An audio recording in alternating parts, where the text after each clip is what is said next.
Baik Bapak Ibu, Saudara yang dikasihi Tuhan, topik daripada khotbah pada hari ini adalah tentang kekayaan kasih karunia. Ya, kekayaan kasih karunia di dalam Kristus Yesus. Saya mau sampaikan dulu satu pernyataan untuk mengawali daripada khotbah ini.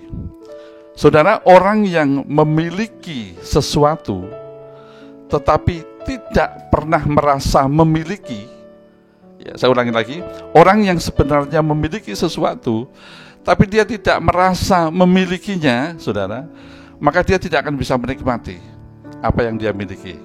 Atau orang tahu bahwa dia memiliki sesuatu tapi tidak bisa mengaplikasikannya apa yang dia miliki, saudara, dia pun tidak akan bisa menikmati apa yang dia miliki. Saya kasih contoh yang barusan terjadi, saudara. 2 hari yang lalu, saya punya 2 kaki, 2 paha itu merasa kejang, merasa ngilu sekali, saudara, sakit, dan pasti sangat menyiksa, saudara. Dan beberapa hari, ya, saya pakai minyak gosok, saya pijit-pijit dan sebagainya, tapi tetap sakit itu tidak hilang, saudara. Dan apa yang terjadi? Tiba-tiba anak saya yang nomor 6 datang ke rumah, saudara, ya, dan kemudian dia melihat keadaan saya dan dia berkata, "Papa, sebenarnya Papa kan punya itu alat yang bisa dipakai untuk merelaksasi otot kaki. Ya, Papa kan punya alatnya. Papa kan simpan di satu tempat. Coba itu dipakai. Itu pasti bisa menyembuhkan karena itu memang dipakai untuk hal itu." Wah, saya jadi kaget sudah, dan saya jadi ingat bahwa saya memiliki alat itu. Dan apa yang terjadi? Kemudian alat itu diambil dari satu tempat, saudara, mungkin sudah lama tidak pernah dikutik-kutik, saudara.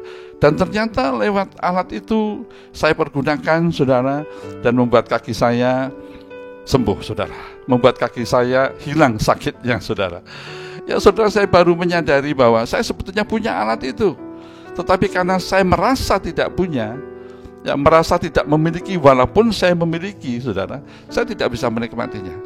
Yang kedua, saya tadi berkata, ada orang yang tahu dia memiliki sesuatu, tapi ketika tidak bisa mengaplikasikannya, ketika tidak bisa menggunakannya, maka dia juga tidak akan bisa menikmatinya. Saya kasih contoh, saya sekeluarga itu pernah punya, saudara, alat tensimeter yang untuk mengukur tensi tubuh, saudara. Karena saya sudah berumur, ya, istri juga sudah berumur, maka alat tensi tubuh itu sangat penting untuk cek tensi, saudara. Dan yang kita beri adalah tensimeter yang pakai air raksa, yang biasa dipakai oleh dokter-dokter di tempat praktek atau di rumah sakit. Tapi saudara, bertahun-tahun kita miliki alat itu, sampai sekarang kita tidak pernah tahu bagaimana cara menggunakannya. Dan kita tidak pernah mau belajar, saudara. Padahal ada jemaat kami yang perawat yang pasti bisa mengajari kami kalau kami mau minta pelajaran itu. Tapi karena kami tidak melakukan itu, sampai sekarang pun, saudara, alat itu tidak pernah dipakai bertahun-tahun sampai rusak. Bukan rusak karena dipakai, tapi rusak karena disimpan, saudara. Itu sebabnya penting sekali untuk memahami apa yang kita miliki, saudara, supaya kita bisa menikmatinya, supaya kita bisa mempergunakannya dalam hidup itu.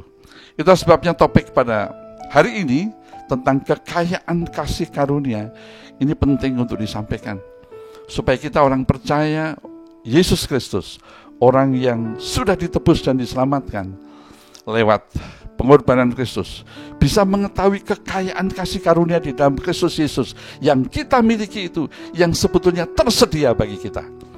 Amin, puji Tuhan. Marilah kita membaca ayat firman Tuhan dari 2 Petrus 1, saudara.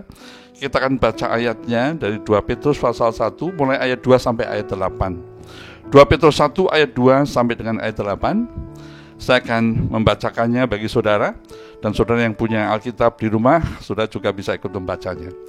2 Petrus 1 ayat 2 sampai ayat 8. Kasih karunia dan damai sejahtera melimpahi kamu oleh pengenalan akan Allah dan akan Yesus Tuhan kita. Karena kuasa ilahinya telah menganugerahkan kepada kita segala sesuatu yang berguna untuk hidup yang saleh. Oleh pengenalan kita akan Dia yang telah memanggil kita oleh kuasanya yang mulia dan ajaib. Dengan jalan itu, Ia telah menganugerahkan kepada kita janji-janji yang berharga dan yang sangat besar, supaya olehnya kamu boleh mengambil bagian dalam kodrat ilahi dan luput dari hawa nafsu duniawi yang membinasakan dunia.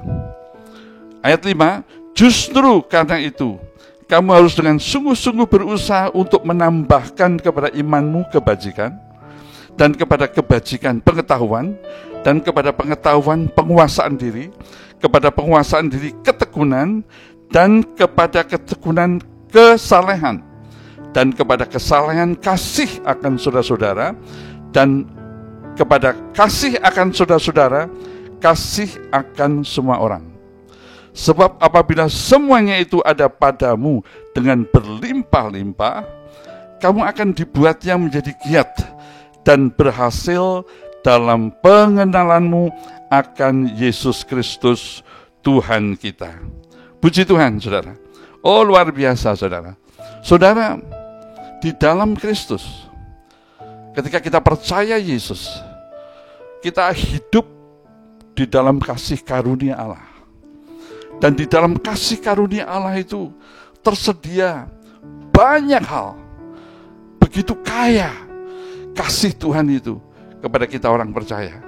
Bahkan Paulus mengatakan bahwa kasih Allah itu sangat dalam, sangat tinggi, panjang dan lebar, bahkan melampaui segala pengetahuan.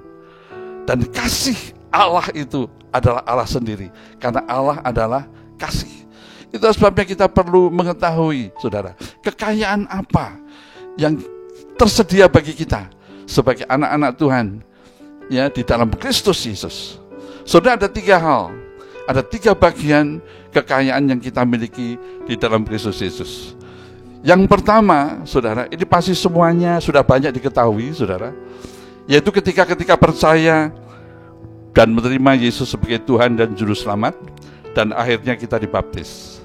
Saudara, ketika kita pertama kali membuka hati, percaya dan menerima Yesus sebagai Tuhan dan Juru Selamat, karena kita sadar, kita tahu bahwa kita tidak akan mungkin bisa menyelamatkan diri sendiri. Kemudian kita membuka hati terima Yesus dan kemudian dibaptis.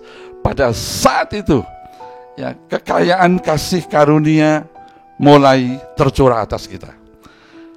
Ya, saudara, apa kekayaan pada waktu kita dibaptis dan terima Yesus? Ya, saya akan tuliskan dalam catatan saya akan bacakan. Ada 5 kekayaan. Yang pertama, saudara, kita dibenarkan, dikuduskan, dan dikasihi. Saya ulangi lagi, kita dibenarkan, dikuduskan, dan dikasihi. Kita dibenarkan dan dikuduskan bukan oleh kebenaran kita, tapi oleh kebenaran Yesus. Kita dikuduskan oleh kekudusan Yesus, bukan kekudusan kita. Dan juga dikasih. Yang kedua, saudara, tidak lagi dituntut oleh hukum Taurat, dan tidak bisa lagi didakwa oleh iblis. Oh, haleluya, saudara. Yang ketiga, pada saat kita terima Yesus dan dibaptis, kita mengalami kelahiran baru, menjadi ciptaan baru. Kita lepas dari garis keturunan Adam yang berdosa.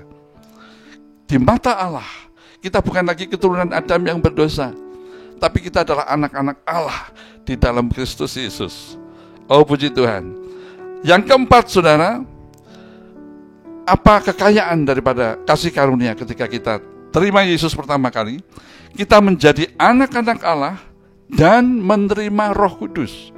Roh Allah itu tinggal di dalam kita dan tidak pernah meninggalkan kita.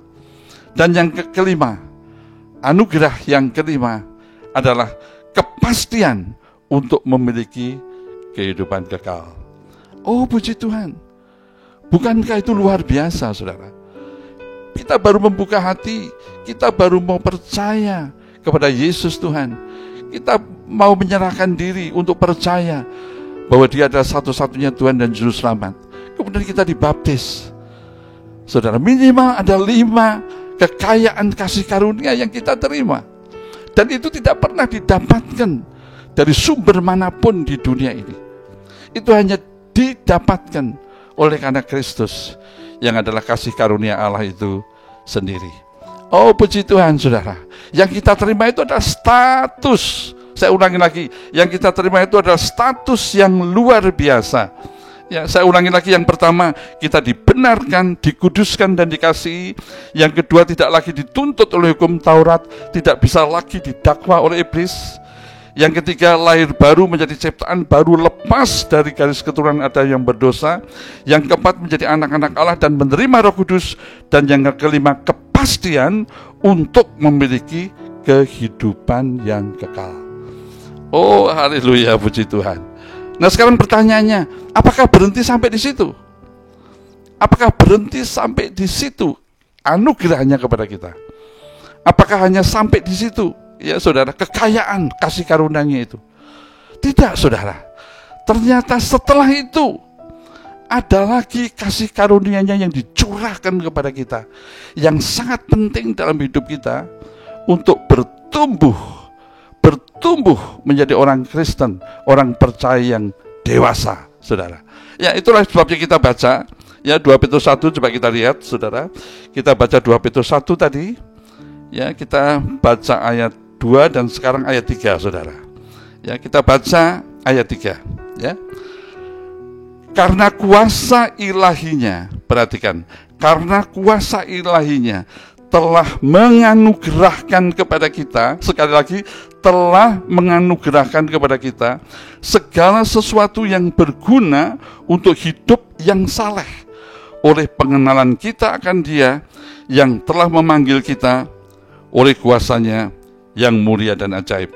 Ya, saya ulangi lagi, karena kuasa ilahinya telah menganugerahkan kepada kita, apa saudara? Segala sesuatu yang berguna untuk hidup yang saleh, oleh pengenalan kita akan Dia yang telah memanggil kita oleh kuasa-Nya yang mulia dan ajaib. Saudara, apa itu maksudnya hidup yang saleh? Hidup yang saleh adalah hidup yang mengekspresikan Kristus. Saudara, hidup yang menyatakan Kristus, saudara. Dan kalau mau diperinci lagi, apa itu hidup yang saleh? Di mana perlengkapan untuk hidup yang saleh itu pun Tuhan anugerahkan kepada kita. Maka saya akan sampaikan perinciannya, saudara. Ya, oke. Perinciannya adalah, yang pertama, kasih karunia berupa perlengkapan untuk hidup saleh sesuai status kita sebagai anak-anak Allah. Yang dikatakan, saudara, memiliki kodrat ilahi. Wow, saudara. Ya, saya akan tuliskan. Yang pertama, saudara, perlengkapan yang diberikan adalah, 1, memiliki iman yang teguh. Di dalam Yesus, ketika kita lahir baru, menerima Roh Kudus, menjadi ciptaan baru, saudara, ya, kita dianugerahkan Tuhan potensi untuk memiliki iman yang teguh. Yang kedua, kita memiliki hikmat untuk tahu mana yang benar dan mana yang tidak benar. Yang ketiga, kita memiliki kepekaan membedakan mana suara Tuhan dan mana suara iblis. Dan yang keempat, kita diberikan pengetahuan untuk membedakan kehendak Tuhan atau yang bukan kehendak Tuhan. Dan yang kelima, kita dimampukan berkata tidak kepada iblis dan ya kepada Tuhan dengan kesetiaan. Oh, puji Tuhan.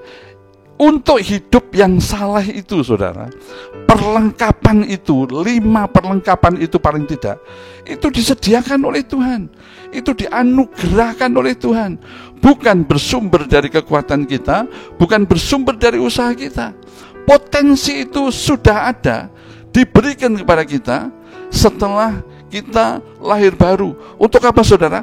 Untuk supaya kita bertumbuh dan hidup sesuai dengan status kita sebagai orang-orang kudus, sesuai dengan status kita sebagai anak-anak Allah, sesuai dengan status kita sebagai orang yang sudah dibenarkan, sesuai dengan status kita yang memiliki kehidupan kekal sebagai warga kerajaan surga.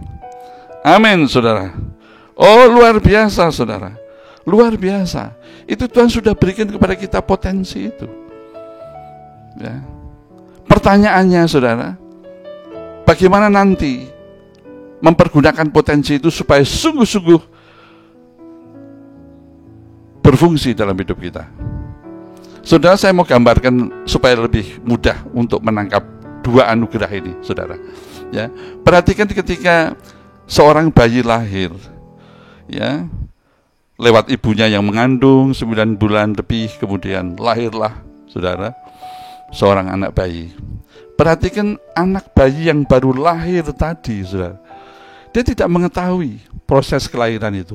Proses kelahiran itu terjadi di luar dirinya. Itu dialami oleh seorang ibu yang melahirkan, ya, di mana seorang ibu yang mengorbankan apapun, saudara, ya, untuk bisa melahirkan anaknya, saudara. Jadi anak yang dilahirkan dia nggak tahu apa-apa, saudara. Dia cuma lahir saja, karena kelahiran itu terjadi di luar dia, saudara. Sama dengan orang yang lahir baru terima Yesus, saudara, dia percaya Yesus, membuka hati dan terima Yesus, dia mengalami kelahiran baru.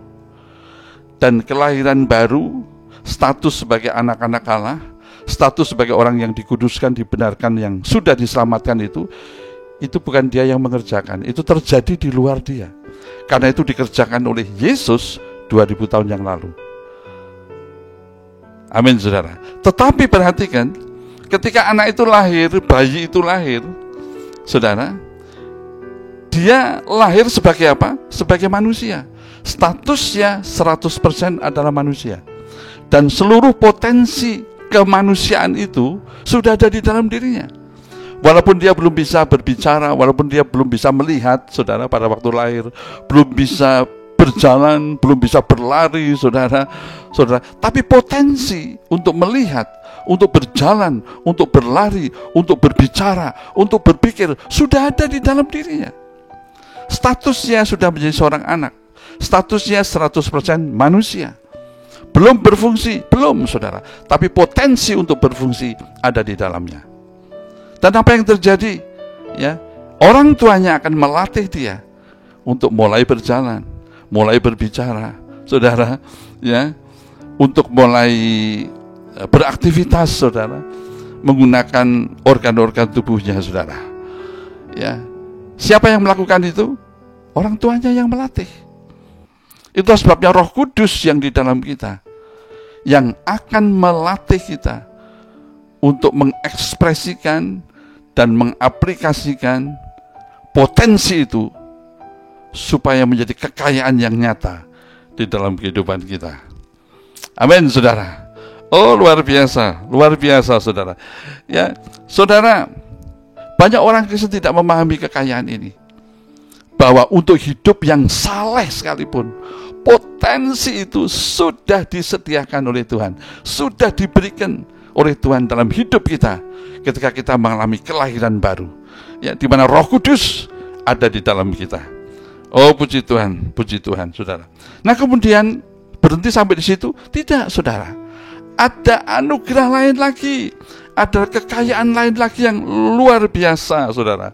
Mari kita baca ayatnya yang keempat, saudara. Kita baca ayatnya yang keempat, saudara. Ayat yang keempat berkata apa, saudara? Dengan jalan itu, ia telah menganugerahkan kepada kita janji-janji yang berharga dan yang sangat besar, supaya olehnya kamu mengambil bagian dalam kodrat ilahi. Perhatikan, kodrat ilahi. Dan luput dari hawa nafsu duniawi yang membinasakan dunia. Saya ulangi lagi, dengan jalan itu ia telah menganugerahkan kepada kita janji-janji yang berharga dan yang sangat besar, supaya olehnya kamu boleh mengambil bagian dalam kodrat ilahi dan luput dari hawa nafsu duniawi yang membinasakan dunia. Saudara, kekayaan kasih karunia yang ketiga, ya, ternyata tidak berhenti yang pertama saja ketika kita percaya Yesus pertama kali, dan juga tidak berhenti yang kedua, ya, saudara, ketika kasih karunia itu memberikan kepada kita perlengkapan untuk segala sesuatu yang kita butuhkan untuk hidup yang saleh, saudara. Tapi setelah itu masih ada janji-janji yang dikatakan janji-janji Tuhan yang berharga dan sangat besar, saudara. Apa kira-kira janji itu, saudara? Saya tuliskan, saudara, dari berbagai sumber firman Tuhan yang ada.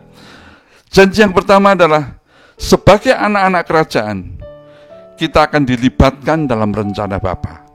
Semua orang yang sudah terima Yesus lahir baru dan bertumbuh dewasa di dalam Tuhan akan mulai dipakai Tuhan untuk terlibat di dalam rencana kerajaan surga, rencana yang bernilai kekal itu. Amin. Ya, sebagai apapun, dimanapun saudara hidup di dunia adalah untuk misi kerajaan surga.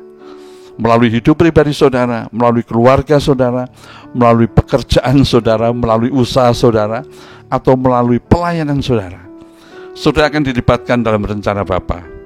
Yang berikutnya saudara, janji-janji yang berharga dan besar adalah hidup saudara dilengkapi dengan otoritas, kuasa, dan berkat-berkat surgawi. Saudara, kita tidak hidup sebagai manusia biasa, saudara. Ingat ketika kita lahir baru, kita menjadi manusia yang berbeda. Kita tidak sama dengan manusia lama kita, tidak sama dengan manusia-manusia yang lain. Kita orang yang percaya Yesus, kita dikatakan menjadi manusia yang memiliki kodrat ilahi. Amin saudara. Dan Roh Kudus, Roh Allah itu tinggal di dalam kita. Siapa manusia di dunia ini yang memiliki kodrat ilahi yang pertama kali? Dialah Yesus Kristus. Yesus adalah manusia, ya dia datang sebagai manusia, tapi dia memiliki kodrat ilahi, saudara. Oh, puji Tuhan. Dan Tuhan ingin kita sebagai manusia, ya, yang sudah lahir baru ini, mengambil bagian di dalam kodrat ilahi. Dan itulah janji-janji Tuhan yang besar dan berharga bagi kita orang percaya. Ya, saya ulangi lagi, sebagai anak-anak kerajaan, kita dilibatkan dalam rencana Bapa yang bernilai kekal. Kita hidup dilengkapi dengan otoritas, kuasa, dan berkat-berkat surgawi. Yang ketiga, selalu berkemenangan atas godaan yang disodorkan iblis dan dunia. Banyak orang Kristen yang juga sudah melayani, saya juga mengalami saudara, tapi sering jatuh saudara dalam godaan. Asal ada godaan yang disodorkan oleh iblis barangkali, atau ada pencobaan yang datang, mudah menyerah dan akhirnya kalah saudara. Padahal dia di dalam Tuhan, dia melayani Tuhan, ya, tapi mudah sekali kalah dengan godaan-godaan itu. Ya saudara, padahal Tuhan memberikan kepada kita janji bahwa kita akan selalu berkemenangan atas godaan yang disodorkan iblis dan dunia. Dan yang keempat saudara, apa janji yang besar dan berharga itu? Yaitu kita akan memerintah bersama Yesus di dalam kerajaannya yang mulia dan kekal. Oh, puji Tuhan saudara, puji Tuhan saudara. Bukankah begitu kaya saudara kekayaan dari kasih karunia di dalam Kristus Yesus? Nah saudara, mari kita lihat ayat berikutnya. Ya, kita akan melihat ayat berikutnya, ayat yang ke-5 sekarang. Sudah, ini indah sekali ayat yang ke-5, 6, dan 7. Ya, kita akan membacanya. Justru karena itu, kamu harus dengan sungguh-sungguh berusaha untuk menambahkan kepada imanmu kebajikan, dan kepada kebajikan pengetahuan, dan kepada pengetahuan penguasaan diri, kepada penguasaan diri ketekunan, dan kepada ketekunan kesalehan. Ayat 7, dan kepada kesalehan kasih akan saudara-saudara, dan kepada kasih akan saudara-saudara, kasih akan semua orang. Saudara, ketika kita membaca ayat 5, 6, dan 7 ini, saudara, sering orang terjebak, saudara. Orang terjebak dengan perkataan apa? Perkataan, kamu harus dengan sungguh-sungguh berusaha. Jadi kita berpikir karena ada kalimat, kamu harus dengan sungguh-sungguh berusaha, artinya kita akan mengusahakan supaya kita penuh kebajikan, penuh pengetahuan, bisa menguasai diri, tekun, kemudian juga saleh dalam hidup ini, kemudian bisa mengasihi saudara-saudara seiman dan bahkan mengasihi semua orang. Itu bukan dari usaha kita. Saudara, walaupun ada kata-kata apa? Ada kata-kata, kamu harus dengan sungguh-sungguh berusaha, saudara. Betul ada kata-kata itu? Iya. Dan artinya memang harus sungguh-sungguh berusaha. Tapi berusaha untuk apa, saudara? Ya, teruskan kalimatnya. Jadi karena itu kamu harus dengan sungguh-sungguh berusaha untuk apa? untuk menambahkan kepada imanmu. Untuk menambahkan kepada imanmu. Jadi tetap dasarnya untuk kita bisa mampu bertumbuh, saudara, ya, adalah iman. Iman yang bagaimana? Iman yang percaya bahwa potensi itu sudah ada di dalam kita. Potensi untuk hidup yang saleh itu semua sudah tersedia di dalam kita. Segala sesuatu untuk hidup yang benar, hidup yang kudus sesuai dengan status kita sebagai orang kudus, sudah ada di dalam kita. Yang kita lakukan bukan untuk mengadakannya, untuk menciptakannya, tapi yang kita lakukan adalah untuk apa, saudara? Untuk melatihnya, untuk mempergunakannya melalui pertolongan Roh Kudus. Amin, saudara.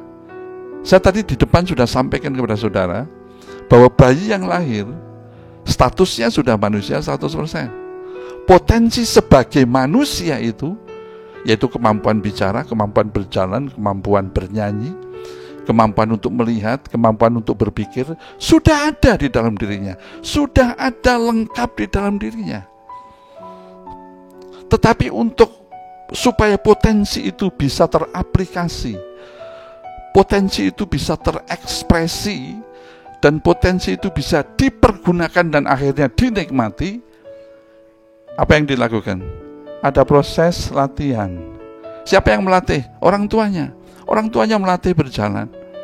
Orang tuanya melatih untuk berbicara. Orang tuanya melatih untuk berlari. Saudara, orang tuanya melatih hari demi hari, proses demi proses. Kadang-kadang waktu latihan itu bisa jatuh bangun, tapi orang tuanya tidak pernah putus asa. Ya, anak itu bisa waktu belajar berjalan, dia bisa jatuh bangun, saudara. Tapi orang tuanya terus berlatih. Orang tuanya percaya bahwa anaknya pasti bisa jalan, anaknya pasti bisa berlari, anaknya pasti bisa berbicara. Kenapa? Karena potensi sebagai manusia sudah ada di dalam dirinya. Itu sebabnya ketika firman-Nya tadi berkata, saudara, justru karena itu kamu harus dengan sungguh-sungguh berusaha untuk menambahkan kepada imanmu, ya, kebajikan dan seterusnya, saudara. Sampai ujungnya adalah kasih. Karena kasih itu yang tertinggi dan terbesar, saudara. Ya, kita untuk mempraktekkan itu, saudara, yang pertama kita harus percaya Tuhan, itu semua sudah ada padaku. Ketika aku lahir baru di dalam Kristus Yesus, potensi itu sudah ada padaku. Dan sekarang saatnya aku percaya, aku terima potensi itu, dan aku akan melangkah untuk mempraktekannya. Aku akan melangkah untuk melatihnya. Aku akan melangkah untuk mempergunakannya. Dan aku tahu aku tidak bisa sendiri. Aku ingin bersama Roh Kudus. Roh Kudus adalah penolongku. Roh Kudus adalah pengajarku. Roh Kudus adalah penuntunku. Roh Kudus adalah Roh Kristus, Roh Allah yang tidak pernah meninggalkan aku. Dan aku percaya aku akan mampu bertumbuh. Imanku akan mulai terekspresi dengan kebajikan. Imanku akan terekspresi dengan pengetahuan, ya, khususnya pengetahuan akan Kristus Yesus. Kemudian imanku akan terekspresi melalui penguasaan diri, ketekunan, kesalehan, dan akhirnya aku akan dimampukan untuk mengasihi semua saudara seiman dan bahkan mengasihi semua orang. Terima kasih Tuhan, potensi itu sudah ada padaku. Aku mau mempergunakannya dan aku mau melatihnya. Aku mau mengaplikasikannya dalam hidup ini. Roh Kudus, Engkau menolong aku untuk melakukannya. Saudara, ketika kita memahami itu, apa yang terjadi? Luar biasa, saudara. Karena itu kekayaan. Potensi yang ada di dalam kita itu kekayaan. Itu bukan potensi yang berasal dari dunia. Itu potensi yang tidak bisa dibeli di dunia ini. Itu potensi yang berasal dari surga. Haleluya, saudara. Luar biasa. Dan ketika itu menjadi kesadaran kita, apa yang terjadi? Mari kita baca ayat yang ke-8, saudara. Ayat yang ke-8 kita baca. Sebab apabila semuanya itu ada padamu dengan berlimpah-limpah, kamu akan dibuatnya menjadi giat dan berhasil dalam pengenalanmu akan Yesus Kristus Tuhan kita. Saya ulangi lagi, sebab apabila semuanya itu ada padamu dengan berlimpah-limpah, kamu akan dibuatnya menjadi giat dan berhasil dalam pengenalanmu akan Yesus Kristus Tuhan kita, saudara. Maksudnya apa, saudara? Ketika kita menyadari, saudara, minimal ada 3 kekayaan tadi, kalau saya boleh simpulkan. Kekayaan yang luar biasa ketika kita menerima Yesus pertama kali dan dibaptis, saudara. Kekayaan yang kedua ketika kita mulai bertumbuh sesuai dengan kehendak Tuhan, supaya kita semakin serupa dengan Kristus. Tuhan memberikan potensi kekayaan itu. Dan yang ketiga, Tuhan memberikan janji-janji yang berharga dan sangat besar, yang bernilai kekal, ya, yang akan diakhiri dengan memerintah bersama Kristus di dalam kerajaan yang mulia dan kekal. Saudara, kalau itu kita sadari sungguh-sungguh, itu menjadi pencerahan dalam hidup kita sungguh-sungguh, dan kita rindukan untuk bisa mengaplikasikan kekayaan itu dalam hidup kita, maka Roh Kudus akan bekerja luar biasa dalam hidup kita. Dan kalau sudah baca ayatnya, perhatikan, sebab apabila semuanya itu ada padamu dengan berlimpah-limpah, kamu akan dibuatnya menjadi giat dan berhasil. Kamu akan dibuatnya menjadi giat dan berhasil. Bukan saudara yang membuat diri sendiri giat, bukan saudara yang akan membuat semuanya itu berhasil. Tuhan yang akan membuat dirimu giat. Maksudnya apa, saudara? Tuhan akan memberikan kepadamu kepercayaan untuk pelayanan-pelayanan yang lain. Saudara akan mulai diberikan kepercayaan yang lain di dalam pelayanan ini, sesuai dengan karunia dan talenta saudara. Tuhan yang melakukannya itu di dalam saudara. Dan Tuhan juga yang membuat saudara berhasil di dalam hidup melayani Tuhan. Amin, saudara. Ya, kamu akan dibuatnya menjadi giat dan berhasil dalam pengenalanmu akan Yesus Kristus Tuhan kita. Kenapa ada tertulis kamu akan dibuatnya giat dan berhasil dalam pengenalanmu akan Yesus Kristus Tuhan kita? Kenapa, saudara? Karena sumber daripada kekayaan kasih karunia itu adalah Kristus. Pemahaman dan pengalaman kita untuk bisa menikmati kasih karunia di dalam Yesus itu akan selalu selaras dengan pengenalan kita akan pribadi Yesus. Semakin kita mengenal pribadi Yesus, semakin kita mengenal kekayaan dari kasih karunia Allah. Dan ketika kita semakin mengenal kekayaan dalam kasih karunia Allah, kita bisa mengaplikasikannya, kita bisa memanfaatkannya, kita bisa menggunakannya dalam pelayanan kita. Dan pasti Tuhan yang akan membuat kita berhasil. Oh, haleluya. Demikianlah firman Tuhan, saudara. Ya, kerinduan saya dan juga kerinduan saudara, kerinduan kita semua sebagai orang-orang percaya, biarlah kita memahami kekayaan yang luar biasa yang Tuhan anugerahkan kepada kita melalui kasih karunia-Nya di dalam Kristus Yesus, supaya kita tidak hidup lagi dengan pola dunia, supaya kita tidak hidup lagi dengan pola yang lama. Kenapa, saudara? Karena ketika kita lahir baru sebagai anak-anak Bapa, pewaris kerajaan surga, warga kerajaan surga, kita juga mesti hidup baru dengan prinsip-prinsip surgawi. Biar ini menjadi berkat bagi kita, menjadi pencerahan bagi kita untuk semakin bertumbuh di dalam melayani dan mempermuliakan Tuhan. Bersyukurlah kepada Tuhan, sebab Ia baik, bahwasanya untuk selamanya kasih setianya. Bersyukurlah kepada Tuhan, sebab Dia baik, bahwasanya untuk selamanya kasih setianya.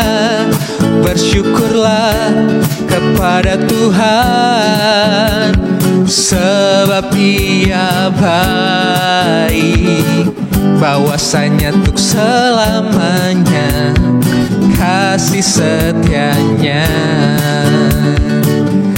bahwasanya tuk selamanya, bahwasanya tuk selamanya, bahwasanya tuk selamanya kasih setianya.